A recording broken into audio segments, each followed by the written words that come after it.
chapter 25.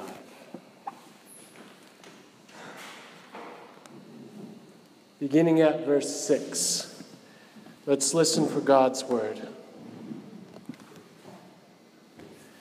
On this mountain, the Lord of hosts will make for all peoples a feast of rich food, a feast of well-aged wines, of rich food filled with marrow, of well-aged wines strained clear.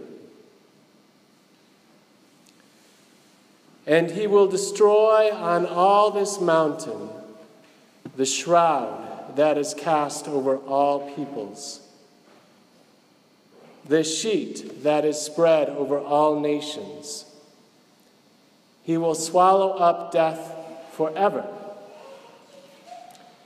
Then the Lord will wipe away the tears from all faces, and the disgrace of his people he will take away from all the earth, for the Lord has spoken.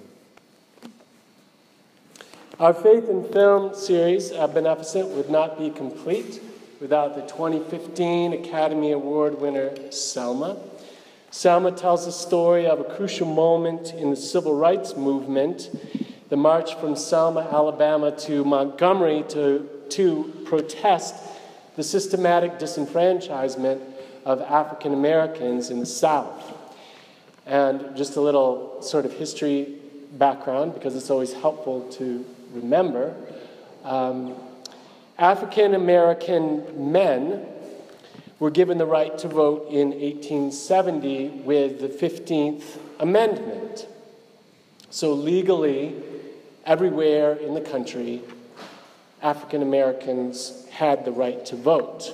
However, in the South, white officials used their power to keep African Americans from the ballot box. Officials would lie and tell them that they had come at the wrong time and come to the wrong place. County clerks would require African Americans, mind you, not white people, just African Americans, to recite the entire U.S. Constitution from memory. There were poll taxes and literacy tests, and all sorts of other tactics that were used. The result, not surprisingly, was a government and a law enforcement system that was completely controlled by white people, even in majority black areas like Selma, Alabama. That's what systemic racism looked like in 1965. That's what white supremacy looked like in 1965. The march from Selma resulted in the 1965 Voting Rights Act, which made those kinds of tactics to prevent voter registration of African Americans illegal. In the following scene, Dr. Martin Luther King Jr. speaks portrayed by Daniel Oyelowo, by the way, does a great job, speaks at Brown Chapel Church, AME, in Selma to rally people for the upcoming march.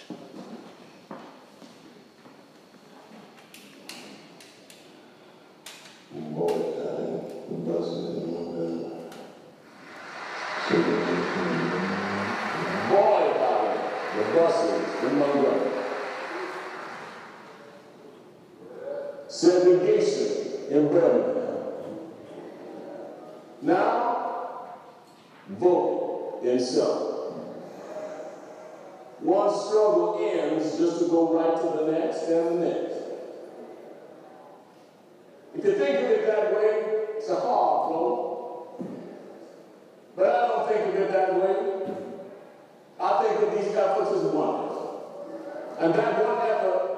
for our life as a community, our life as a nation, for our lives.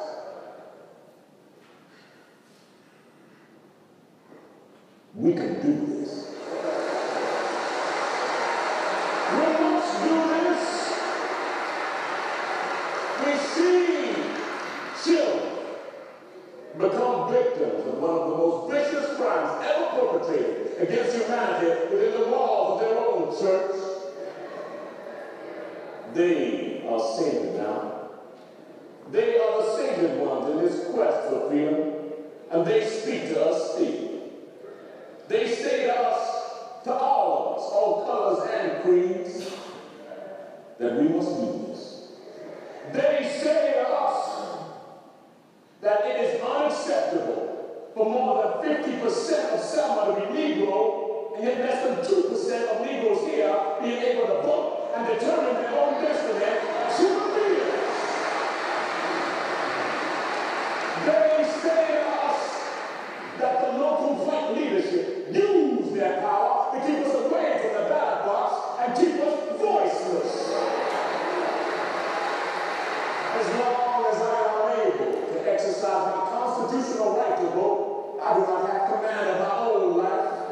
I cannot determine my own destiny, but it's determined for me by people who would rather see suffer than succeed. Those that have gone before us say, no more, no more. That means protest, that means march, that means disturb the peace, that means jail.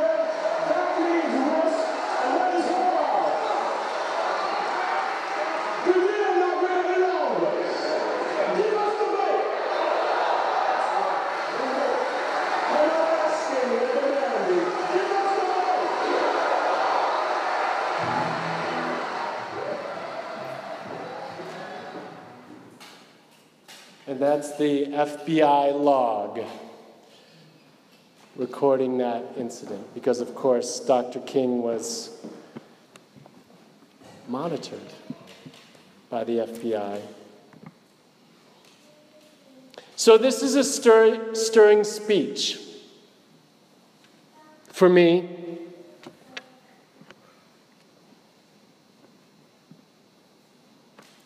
But that was 1965. And we're 50 years on now in 2015. And so a question might be, why are we looking at this today? Why is it relevant?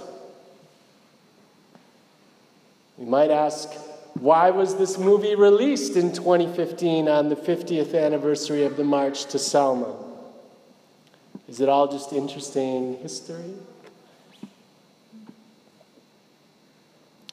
For me, the heart of this movie is when Dr. King lists the actions that the civil rights movement has already taken, the bus boycott in Montgomery, segregation in Birmingham, and now they're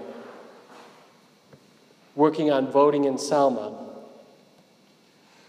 And he says they are one effort.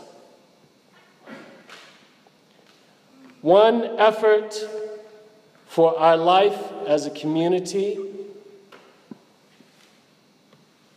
for our life as a nation, for our lives.